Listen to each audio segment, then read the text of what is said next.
لله رب العالمين، وصلى الله وسلم وبارك على نبينا محمد وعلى آله وصحبه وسلم تسليما كثيرا. وبعد، أحييكم بتحية الإسلام. السلام عليكم ورحمة الله وبركاته. فهذه كلمة مختصرة هي عبارة عن نصيحة أتوجه بها إلى الأخوات في هذه المدينة، مدينة بوردو.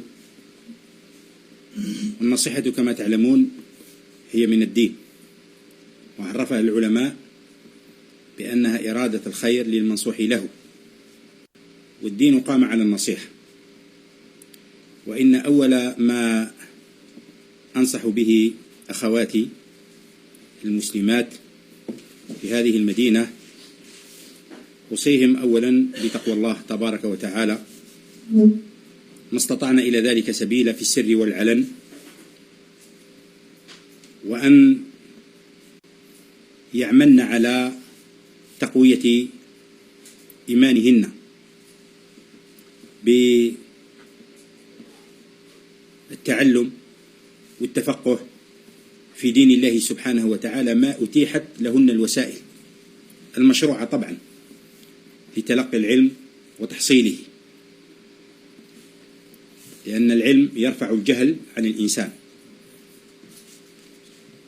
ويجعله عارفا بإحكام الله تبارك وتعالى حتى يقوم بالواجب الذي كلفه الله تبارك وتعالى، وهذا الواجب هو عبادته تبارك وتعالى.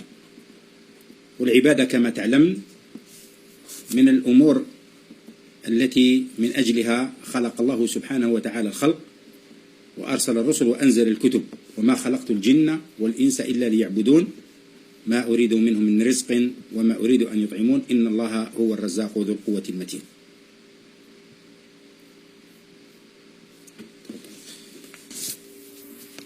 Bismillah wa salatu wa salam à Rasulillah.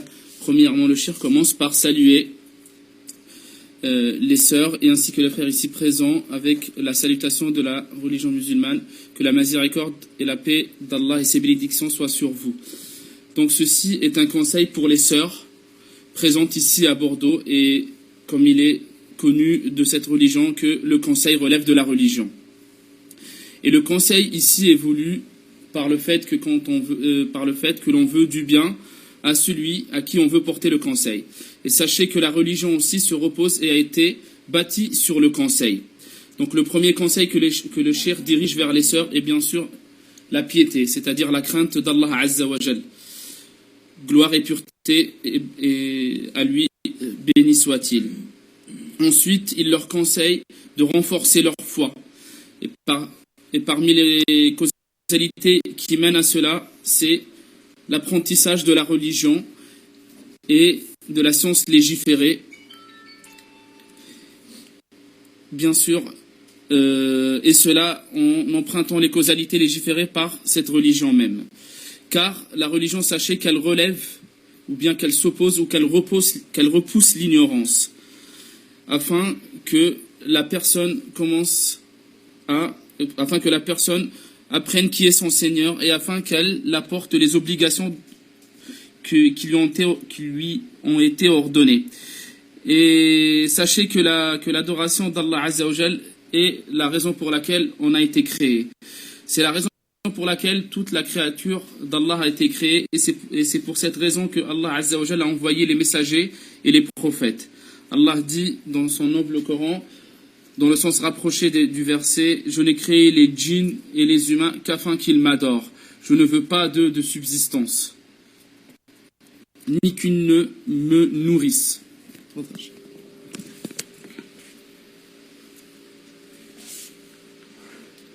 ومما يلي هذا الأمر المهم، وهو من النصائح التي ينبغي على الأخوات أن يعملن بها، هو أن يجتمعن على الخير وعلى نفع بعضهن البعض، وأن يجعلن من المجالس ومن اللقاءات مجالس خير تزيد في الإيمان، وتزيد في الإيمان وتحفز الأخت للعمل الصالح وللتعرف على دينه أكثر وأكثر، وألا تكون هذه المجالس مجالس اللغو ومجالس الباطل التي يكثر فيها الحديث عن الناس، والتي تعتريها الغيبة والنميمة والكلام الفارغ الذي قد يؤثم من خلاله الإنسان ولا يؤجر.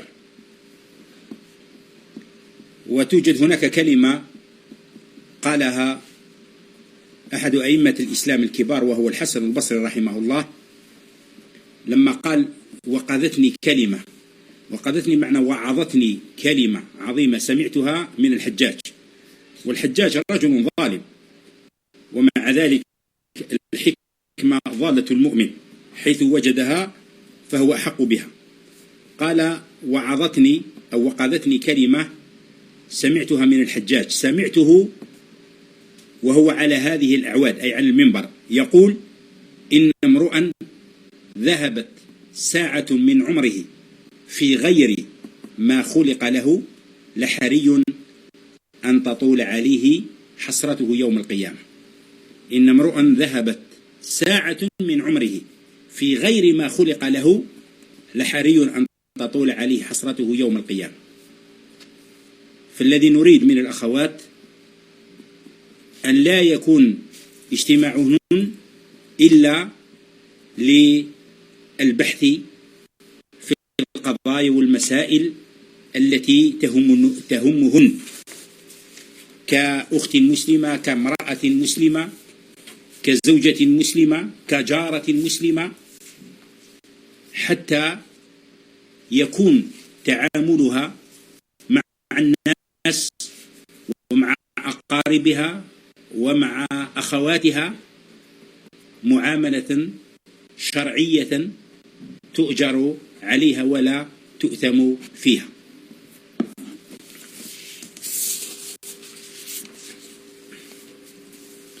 Et parmi ce qui est important concernant ce sujet, c'est-à-dire parmi les conseils, est que les sœurs doivent se rassembler autour du bien, qu'elles soient profitables l'une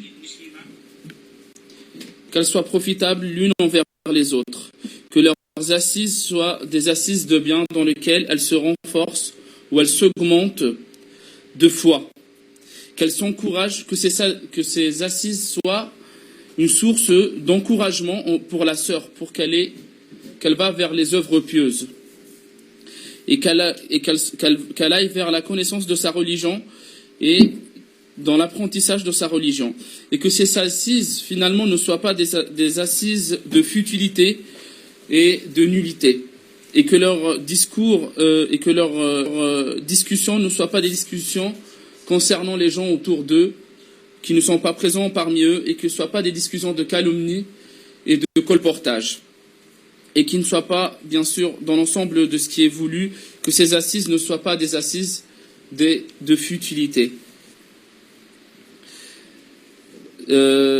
Car les futilités, quand elles sont évoquées, l'homme n'en est pas attribué, voire qu'il peut être réprimandé.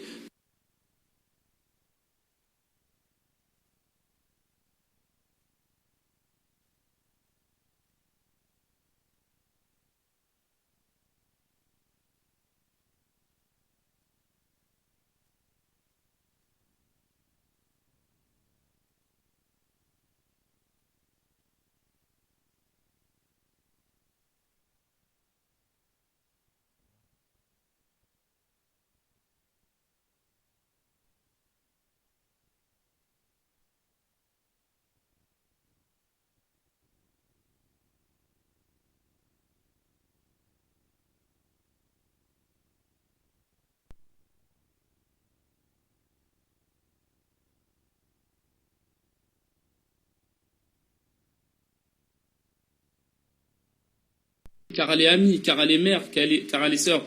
Donc de ce fait, il faut qu'elle apprenne à avoir des rapports légiférés, des rapports correcte avec son entourage, ses proches, ses voisins, ses amis, ses enfants, ses sœurs. وفي طليعة هذه المسائل وهذه الاهتمامات التي تعنى بها الأخت المسلمة والمرأة المسلمة هي المسائل التي تخصها كامرأة وكأنثى، وإن كانت أحكام الشريعة الكثيرة منها تشترك فيها مع الرجال، لأن النبي صلى الله عليه وسلم قال إنما النساء شقائق الرجال.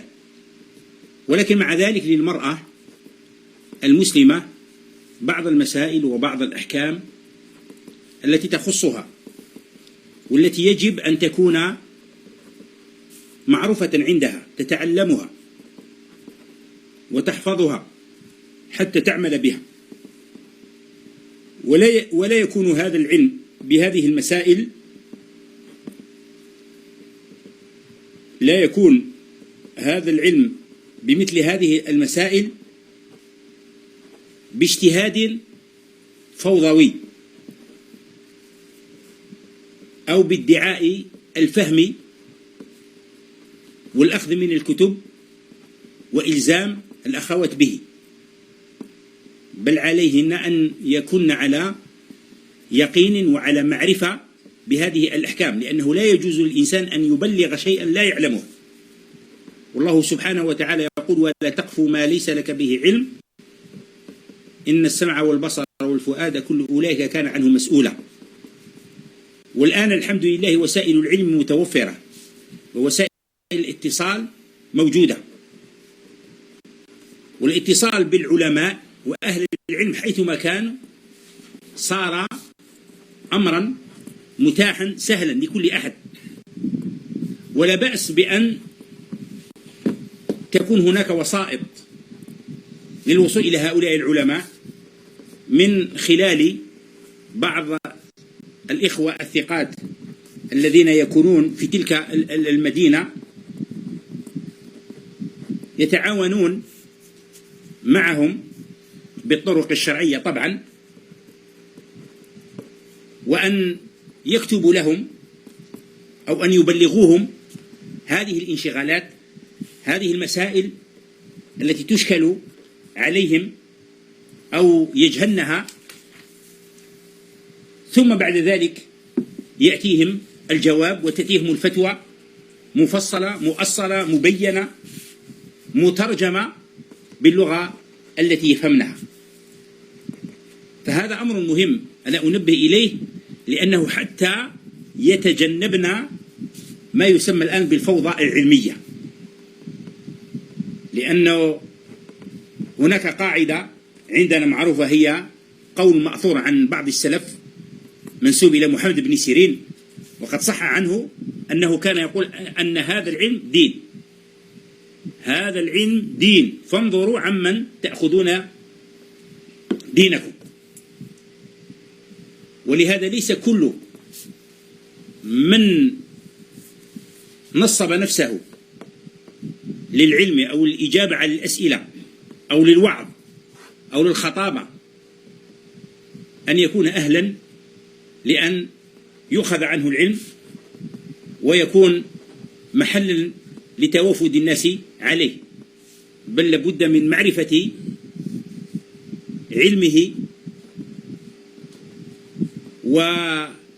ومنهجه وأخلاقه، وهذا يعرف بتزكية أهل العلم له وبتراثه وبأعماله التي يعرف بها من خلال مؤلفات أو فتاوى مجموعة أو كتب وما إلى ذلك مما هو معروف عند الخاص والعام. Et parmi les éléments qui viennent renforcer toutes ces causalités citées auparavant concernant le sujet, c'est-à-dire le conseil dirigé vers les sœurs et le fait de craindre Allah et de préserver leur foi et de multiplier les assises les menant vers le bien, et qu'elles s'approfondissent ou bien qu'elles fassent des recherches conformes concernant les sujets les concernant elles autant que femmes, et non pas autant qu'individu, autant que femme, c'est-à-dire une personne de sexe féminin. Il est vrai que la femme, sur plusieurs législations, sur plusieurs données concernant cette religion, elle rejoint l'homme. Comme le prophète sallallahu alayhi wa sallam disait, les femmes sont les sœurs des hommes. Mais les femmes, étant donné que c'est des femmes, elles ont une particularité concernant certains sujets qu'ils sont propres à elles seulement, autant que femmes. Et ces femmes, elles doivent être au courant de ces sujets les concernant. Elles doivent les apprendre, elles doivent les connaître par cœur, faire des recherches dessus, les étudier. Et elles doivent bien sûr être capables de les maîtriser, surtout. Et qu'il ne soit pas cette acquisition de science soit faite d'une façon brouillon. Il ne faut pas que cet effort soit un effort inutile ou un effort fait d'une façon très aléatoire. Voilà, et désordonné surtout, fawdawi. Et de se contenter juste de lire des livres et de se contenter de lire des livres et de lire certaines législations et d'imposer cela aux sœurs autour d'elles, en ayant seulement eu recours à un livre. Voilà. Car Allah subhanahu wa ta'ala, qu'Allah gloire et pureté à lui, béni soit-il, dit dans son noble Coran, dans le sens des versets, et ne prononce pas ou ne t'avance pas à parler de ce que tu ne maîtrises pas en science. Car sache que l'ouïe, la vue et surtout la poitrine, c'est-à-dire le cœur, ce sont des choses sur lesquelles on sera questionné, ce sont des choses sur lesquelles on est responsabilisé. Et louange à Allah, aujourd'hui, de nos jours, les outils menant à des recherches conformes sont multiples et disponibles. Et surtout, le fait de joindre les savants aujourd'hui est devenu quelque chose ouvert à tout le monde. C'est dans la capacité de tout le monde de joindre un savant aujourd'hui, par les moyens technologiques qui sont disponibles aujourd'hui. Donc il faut aller dans ce sens. C'est quelque chose de facile de joindre un savant. Il faut faire usage de cette possibilité. Et il n'y a aucun mal, bien sûr, de passer par cette éventualité, c'est-à-dire de passer par des frères de la même ville sur qui on a une confiance. Il n'y a aucun mal de les contacter et de s'en joindre à eux pour avoir contact avec les savants. Bien sûr, ces mêmes frères doivent être des gens qu'on connaît, des gens de bon augure, des gens de confiance, et que cela soit encadré par la religion d'Allah, que cela se fasse dans la conformité totale de notre religion, pour qu'il soit pour eux d'un conseil utile. Donc, ces mêmes frères pourront leur apporter des réponses à leurs questions, pourront leur apporter des avis consultatifs, c'est-à-dire la fatwa, l'avis consultatif et la fatwa, de la part des savants, avec lesquels ils pourront enfin œuvrer quand ils rencontrent des difficultés face à leurs questionnements, face à leurs ordonnances. Et cela leur fera éviter tout le désordre, ce que l'on appelle aujourd'hui le désordre scientifique. Cette méthode de travailler qui est complètement désordonnée, qui est un brouillon et qui est source de malentendus. Car, comme tout le monde connaît la célèbre parole de Ibn Sirin, rahimahullah, sachez que cette science est une religion. Observez de qui vous prenez votre science. Observez de qui vous prenez votre religion.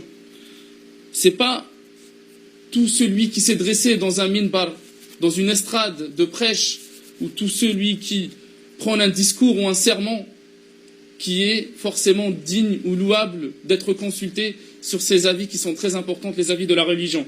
C'est ce qu'on a de plus important. Voilà.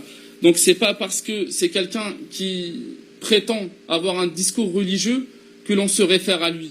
Il va falloir observer son comportement, observer son aptitude à maîtriser cette science. Il va falloir observer sa méthodologie, son minhaj, sa lignée.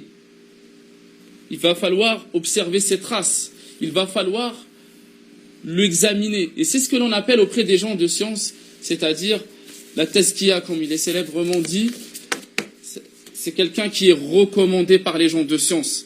Et ce, par ses ouvrages manuscrits, sur ce qu'il a apporté comme écrit, sur ce qu'il a apporté comme trace utile dans ce domaine même. Tfadal, cher.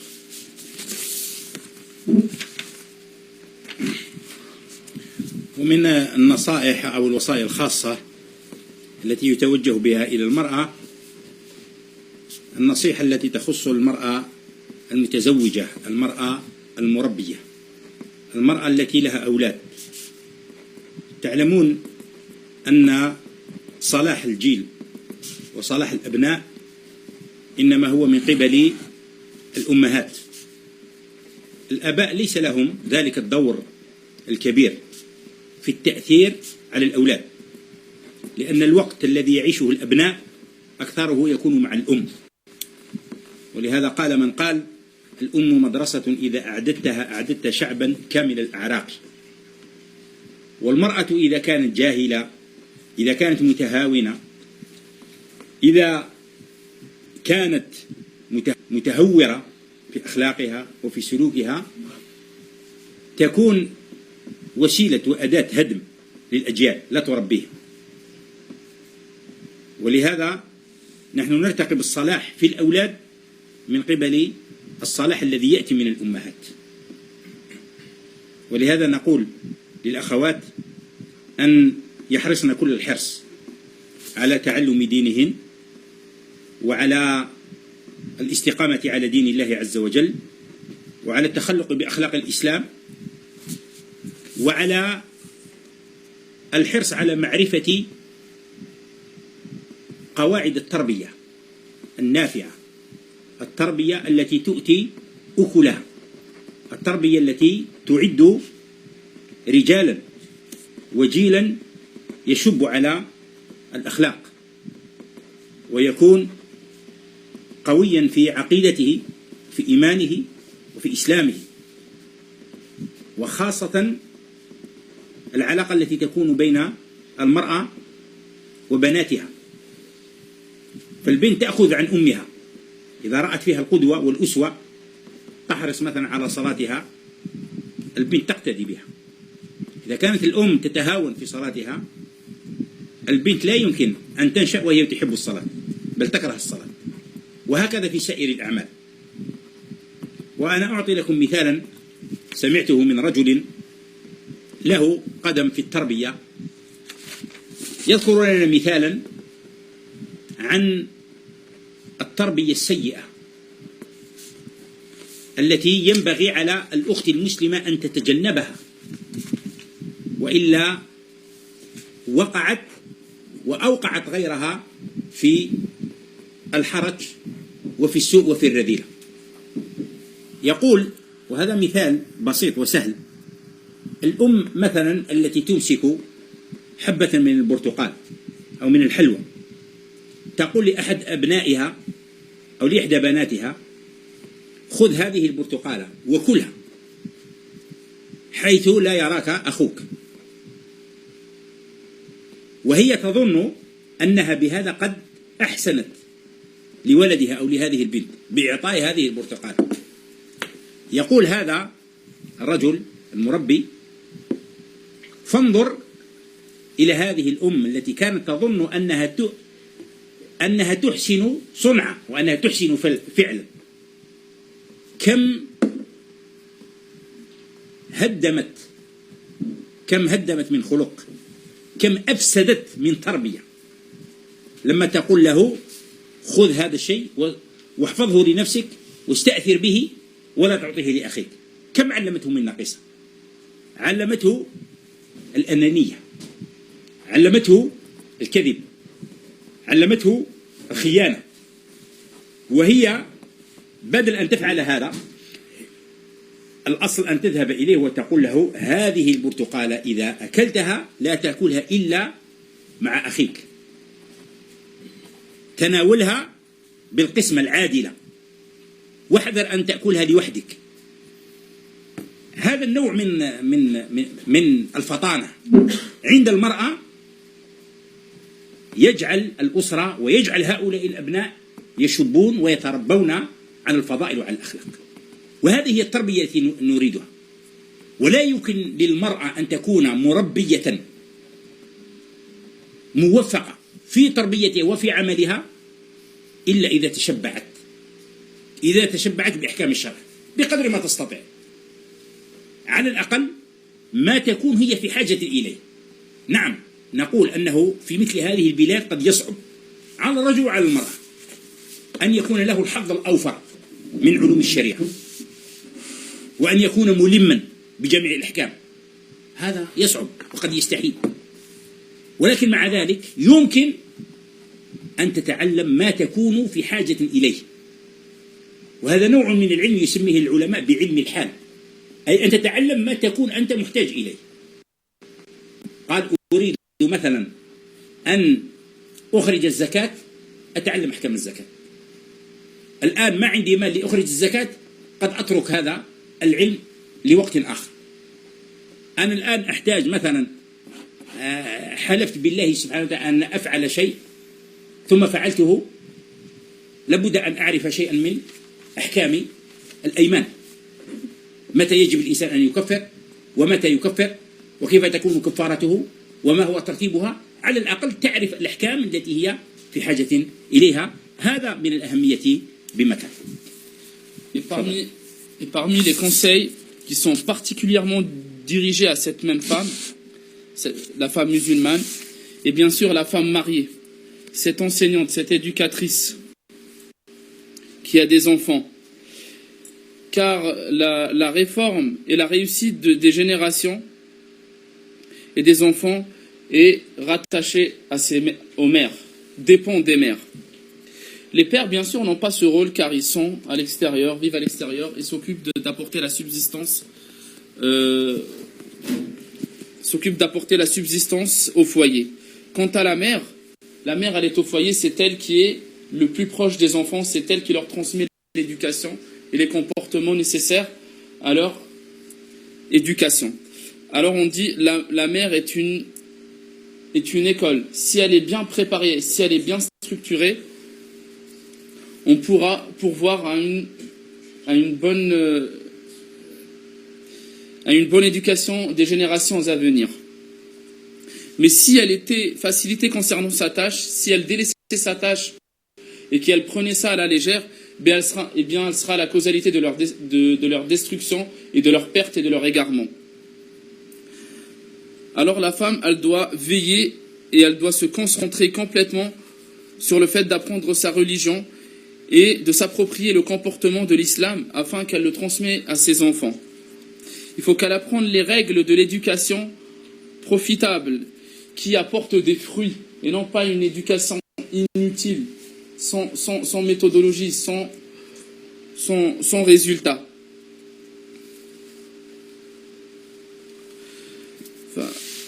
Alors elle doit observer ce qui renforce sa aqida, sa croyance, son dogme. Elle doit apprendre sa religion. Elle doit apprendre ce qui renforce sa foi, ce qui maintient sa religion, son islam. Elle doit apprendre ce qui lui permettra de transmettre à ses enfants, ce qui les fera évoluer et grandir dans un bon encadrement, dans une bonne éducation pour qu'ils aient bon caractère et bon comportement surtout. Et les mères aussi, côté féminin, elles sont un exemple pour leurs filles. On parlait des enfants en général juste avant, maintenant on parle des mères concernant leurs filles. Elles sont un exemple pour elles, car la fille s'approprie le comportement de sa mère. Si la mère veille à avoir un bon comportement, elle transmettra ça à sa fille. Si elle veille à préserver ses prières, sa fille préservera ses prières. Si elle fait ses prières à l'heure, sa fille fera ses prières à l'heure. Si elle délaisse la prière, sa fille n'aimera pas la prière, voire ne priera même pas. Et cela se répercute sur l'ensemble des bons comportements et des bonnes caractéristiques. Donc le cheikh nous cite une histoire d'un homme qui avait un socle puissant dans l'éducation, qui avait percé dans l'éducation et dans l'enseignement, qu'il avait cité une histoire sur laquelle il y a des comportements qu'il va falloir que la mère évite complètement, car ces comportements emmènent vers le mal, vers l'avilissement. Alors, c'est une mère qui tient une orange, qui appelle l'un de ses enfants. Il lui a dit, tiens cette orange, mais à condition, si tu la manges, ne mange pas devant tes frères et sœurs, ou ne mange pas devant ton frère ou ta sœur. Et bien, observant ce geste-là, la mère pense bien faire, mais malheureusement, elle vient de commettre une gravissime erreur. Elle vient d'apprendre à son fils trois mauvaises caractéristiques. La première, l'égoïsme. La deuxième, le mensonge. Et la troisième, elle vient de lui apprendre la trahison. Il faut que la mère soit éveillée par rapport à ces choses-là, qu'elle ne soit pas complètement inconsciente, elle ne vive pas avec insouciance en commettant de graves erreurs telles que celle-ci en toute insouciance. À l'origine, ce qu'il aurait fallu qu'elle fasse, c'est qu'elle lui ordonne de partager. C'est-à-dire qu'en lui donnant cette orange, elle lui dise, voilà, cette orange, mais tu la manges sous condition que tu partages avec tes frères et sœurs. Et là, elle lui aura effectivement appris quelque chose de bien, le partage. Et elle aura évité surtout de lui apprendre à mentir et à trahir. Et bien, l'éveil de la mère sur ce genre de choses est source de bonne éducation des enfants, leur permettra de grandir et d'évoluer dans une bonne éducation et d'avoir un bon comportement. Et pour cela, elle doit se renforcer par les préceptes religieux, par la science religieuse, par la science légiférée. Elle doit se renforcer avec ces préceptes. Alors, il se peut que l'on dise qu'on est dans un environnement où cela est difficile pour les parents, où la science n'est pas complètement disponible, ne nous entoure pas partout où on va.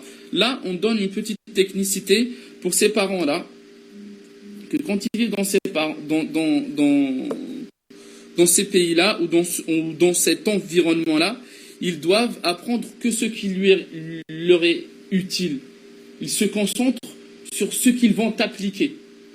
Par exemple, s'il a une aumône à se faire sortir, et ben là, il consulte la façon de faire sortir cette aumône. S'il ne l'a pas, il délaissera ça pour plus tard. Ou bien s'il jure et il ne respecte pas son engagement, il doit apprendre les préceptes liés à cette faute. وأختم أخيرا بنصيحة عامة أوجهها للأخوات كما أوجهها للإخوان أيضا، وهي متعلقة بعدم الخوض في الأمور أو المسائل أو القضايا الكبيرة، وخاصة التي تكون بين أهل العلم وبين الدعاة، وتخطئة بعضهم بعضا، والردود التي تكون بين أهل العلم، أن لا يكون الخوض فيها وإعطائها من الوقت وإعطائها من الجهد والاهتمام أكثر ما يعطى لغيرها من المسائل. اللهم إلا إذا كانت مثلا في مثل هذه الردود بعض المسائل التي لها علاقة بالعلم مما يستطيع القارئ أو السامع أن يفهمها وأن تعينه على طلب العلم. أما أن يخوض في هذه الأخبار وأن يخوض في هذه الأمور، وخاصة الآن شبكة الإنترنت التي هي عبارة عن سلاح ذو حدين، إذا لم يتمكن الإنسان من استغلاله استغلالا حسنا فإنه يكون ضحية هذه الوسيلة الهدامة. وأنتم تعرفون الآن أن شبكة التواصل الاجتماعي من الانترنت والقنوات وغيرها فيها الخير والشر، وربما الشر قد يكون فيها أكثر من الخير، وقد يتأثر الإنسان بالشر أكثر من الخير إذا كان جاهلا بالشر لا يعرفه. ولهذا ننصح الأخوات وننصح الإخوة أيضا ألا يكون تعلقهم واهتمامهم بهذه الأمور أكثر من غيرها من الأمور التي هم أحرص وأولى أن يهتموا بها كمسائل العلم والمسائل العبادة ومسائل الطاعة التي يتقربون بها إلى الله سبحانه وتعالى. وأسأل الله عز وجل بأسمائه الحسنى وبصفاته العلى أن يوفق الإخوان والأخوات في هذه المدينة لتتوحد جهودهم وجهودهن، وأن يتعاونوا على الخير وعلى البر والتقوى، وأن يلزموا التناصح فيما بينهم، وإذا رأوا من أخطأ أو من انحرفت به السبيل أن يتعاملوا معه برفق، وأن يردوه إلى الجادة بالكلمة الطيبة وبالحكمة والموعظة الحسنة، لأنه لا يجوز أن نكون أعوانا للشيطان على إخواننا. من ذا الذي ترضى سجاياه كلها كفى بالمرء نبلا أن تعد معايبه. كل إنسان له أخطاء وكل إنسان له عيوب، ونحن لا ينبغي أن نشتغل بعيوب الناس أكثر من عيوبنا. الأولى أن تشتغل بعيبك وتعمل على إصلاح عيبك، ثم إذا كان اهتمامك بعيوب الآخرين وتكون نيتك في ذلك هو العمل على إصلاحها لا بأس بذلك.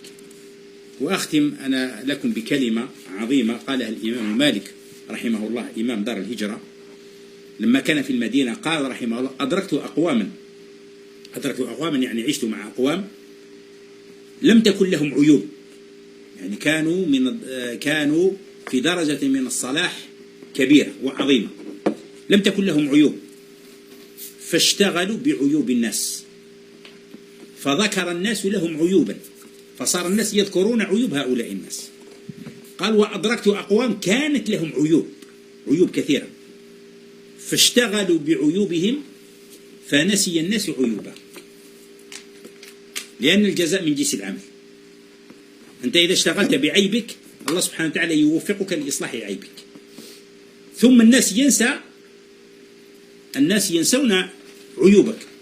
أما إذا أغفلت عيوبك واشتغلت بعيوب الناس فإن الناس سوف يتجهون إليك ويشهرون بك ويتهمونك في دينك وفي عرضك وفي كل شيء.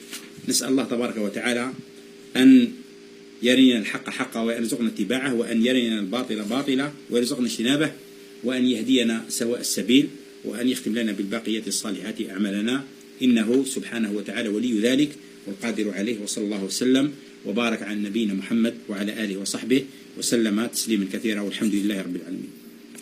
Le cheikh clôture avec un dernier conseil pour les sœurs et même pour les frères aussi également, de ne pas s'engager, de ne pas s'approfondir dans des sujets et dans des affaires qui sont plus grands, qui sont au-dessus d'eux. C'est-à-dire les affaires concernant les gens de science, ce qui se passe entre les gens de science et ce qui se passe entre les prédicateurs. Et sur les erreurs qui peuvent se produire entre eux. Et sur les répliques ou les réfutations qu'ils peuvent y avoir entre hommes de science et entre prédicateurs. Il ne faut pas s'approfondir en cela. Il ne faut pas s'engager complètement dans ces sujets-là. Et de ne pas leur accorder une importance plus grande qu'il ne le faut. Car cela va les détourner de l'importance d'apprendre sa religion, ce qui est complètement plus important. Il faut qu'ils délaissent Il faut qu'il délaisse cette forme presque futile d'aborder sa religion, que de se concentrer uniquement sur le fait de propager les erreurs entre les savants, les erreurs entre les prédicateurs. Voilà. Et surtout, nous observons de nos jours que le moyen qui propage cela est fortuitement présent. C'est-à-dire, on parle bien des réseaux sociaux, d'Internet et toute forme de communication liée à Internet. Et dans cette toile, finalement, il y a du bien, il y a du mal. Mais il se peut que le mal soit plus grand que le bien qu'on y trouve. Il se peut aussi que le musulman soit plus influencé par le mal qu'on y trouve que du fait qu'il se penche vers le peu du bien qui lui est profitable. Il va plus aller vers le mal qu'il y a dans cet outillage que dans le peu de bien qu'il y a. Car cela n'est pas donné à tout le monde d'être clairvoyant. Donc, le musulman, finalement, ce qui lui est prioritaire, c'est de s'occuper de sa religion, d'en apprendre ses préceptes, ses ordres, ses piliers. Il faut qu'il apprenne l'adoration. C'est ça le plus important, finalement, c'est d'apprendre comment adorer notre Seigneur. Pureté à lui et gloire à lui. C'est comment lui obéir convenablement, comme il se doit. Et en ce sens qu'Allah vous donne accès à la réussite et qu'il vous rassemble et qu'il rassemble vos efforts vers l'entraide, vers le bien et vers le fait que vous vous détourniez du mal. Et le cheikh vous fait une invocation, il appelle Allah le Tout-Puissant, qu'il vous aide à ce que vous soyez dans l'entraide, à ce que vous soyez dans le conseil mutuel. Le cheikh vous conseille, finalement, de vous conseiller mutuellement, et cela avec délicatesse, avec tendresse, avec savoir-faire. Appelez à votre Seigneur avec sagesse, avec bonne parole, avec bonne exhortation. Et bien sûr, cessez d'observer les défauts d'autrui. Il est dit, celui qui est séduit par lui-même, il se peut qu'il ait des défauts plus apparents que celui de qui il observe. Et il vous rappelle une parole de l'imam Malik, imam de l'immigration Dar al-Hijra, qui disait « J'ai côtoyé des peuples, j'ai côtoyé une communauté, j'ai vécu avec des gens qui n'avaient pas de défauts, apparemment, et qui se préoccupaient des défauts des autres, alors les autres leur ont fait montrer leurs propres défauts. Et il y avait des gens qui ne se préoccupaient pas, qui avaient des défauts, mais ne se préoccupaient pas des défauts des autres. Les gens n'ont retenu d'eux que du bien et ont oublié leurs défauts.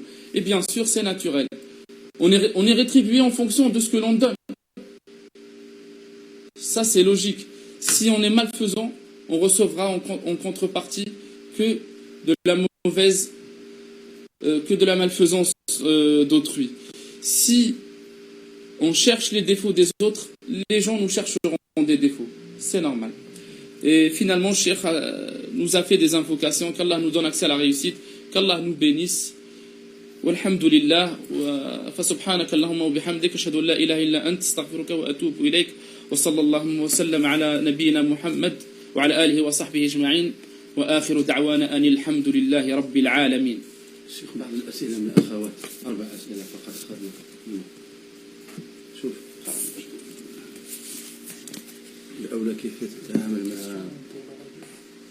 والدها الذي لم يعترف بها كأنها ابنته يعني الثانية هل من نصيحة الأخوات اللواتي يسكن عند والدي الزوج الثالثة هل يجوز أخذ الأعضاء من الميت وهذا يشتغل في قتل في العنب